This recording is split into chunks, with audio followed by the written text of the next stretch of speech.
Bom, gente, vamos falar agora de algo muito importante. Talvez as dores que você sente no seu corpo, como o seu corpo vem reagindo, alergia, né? Sobrepeso, obesidade, dores que você não sabe de onde vem, o porquê, dores de um lado, dor no outro, enfim, sinais físicos que estão dizendo alguma coisa, né? Para a gente falar sobre essas emoções que estão presas, que estão aí nesse estado físico, eu recebo aqui com muito carinho. Ela veio aqui para bater um papo, trazer luz e conhecimento para a gente, a psicóloga Rebeca. Seja bem-vinda, Rebeca. Obrigada, Dani, por me receber. É uma satisfação imensa estar nessa casa. Que linda, muito obrigada. Que bom, principalmente para a gente falar sobre esse assunto, né? A emoção que reflete no corpo. O corpo pode guardar emoções que não foram elaboradas ao longo dos anos? É muito interessante essa pergunta, Dani, porque a emoção não é abstrata. Tá. Não é algo que se separa do nosso corpo e que acontece em uma instância que a gente não tem como, né, validar. Então, certo. As emoções, elas são impulsos químicos e elétricos que se dão a partir de uma situação.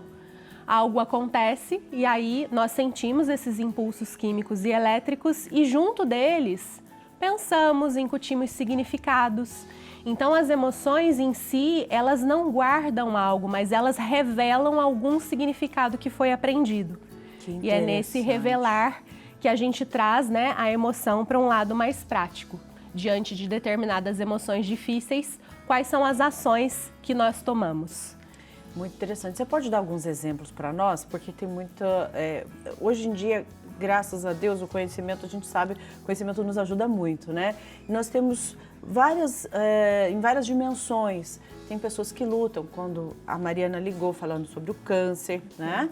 Há pessoas que estão lutando contra alguma dor que seja crônica, né? Seja desde dor na coluna, dor na cabeça, né? Outros sintomas, alergias, né? Doenças na pele. Isso está refletindo o quê? Nesse sentido, Dani, o que acontece é que o corpo, ele também participa do campo emocional. Na depressão, a gente não tem só a tristeza sendo manifestada, não tem só melancolia no humor deprimido. Muitas vezes a pessoa ela está precisando dormir muito mais do que o normal, então o corpo está mais desativado, né? Muitas vezes ela fica irritadiça. A ansiedade, por exemplo, envolve sinais físicos muito perceptíveis.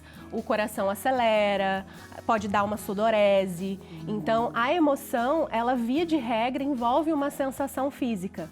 Nos transtornos bipolares, que é muito da área que eu atuo, existe um quadro inflamatório constante na saúde da pessoa. Mesmo em humor eutímico, mesmo estável, existem inflamações que acontecem. Então, isso tudo se correlaciona. Como assim essas inflamações?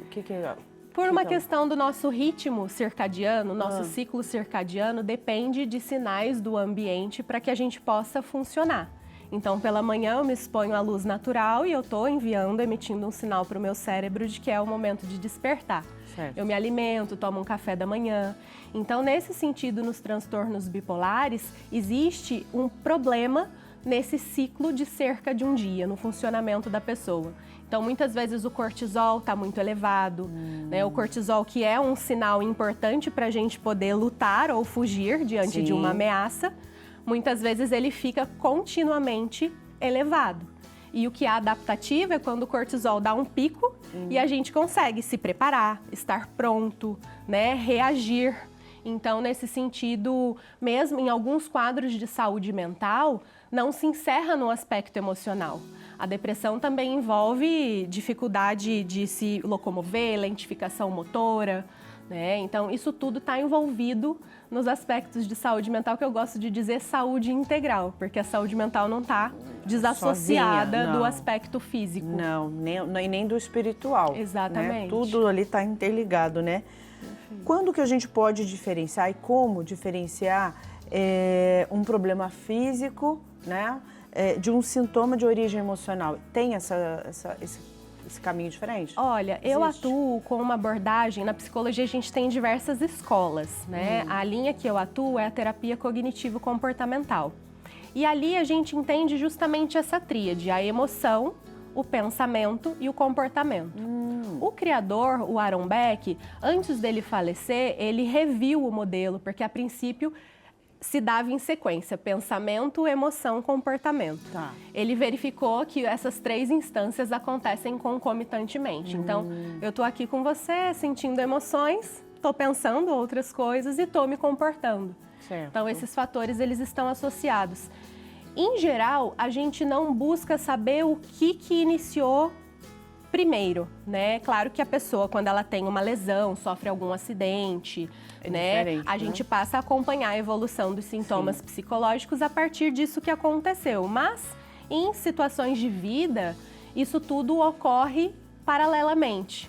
E muitas vezes o pensamento rígido, então a pessoa, eu vi você falando no início do programa, né, que tem aquele pensamento que tudo vai dar errado, que ela não é capaz, que ela não consegue, né? Então, isso tudo a gente vai questionando através do comportamento. Se eu acredito que eu não consigo, eu busco referências na minha vida e vou perceber que eu já consegui muita coisa. Sim. Isso é o que a gente chama de método socrático. Questionar verdades absolutas que aparecem nos nossos pensamentos, que são muitos, né? E a partir desse questionamento, eu percebo, opa, isso não é tão absoluto assim. Sim. E aí eu posso ampliar o meu repertório comportamental para poder enfrentar aquele pensamento, aquela emoção difícil. Aquela emoção difícil, ou seja, lidar com ela, né? Exatamente. Eu queria que você passasse uma mensagem para essas pessoas que as emoções são tão grandes dentro dela, né? Tão difíceis de ela lidar. Grandes que eu quero dizer difíceis mesmo, né? Tem gente que não consegue acessar certas emoções, né? E muito menos uma pessoa de fora acessar essa pessoa. E aí isso vai para o corpo, né? Que primeiro passo poderia dar para essa pessoa seguir? Acho que talvez até como uma provocação, Isso é bom.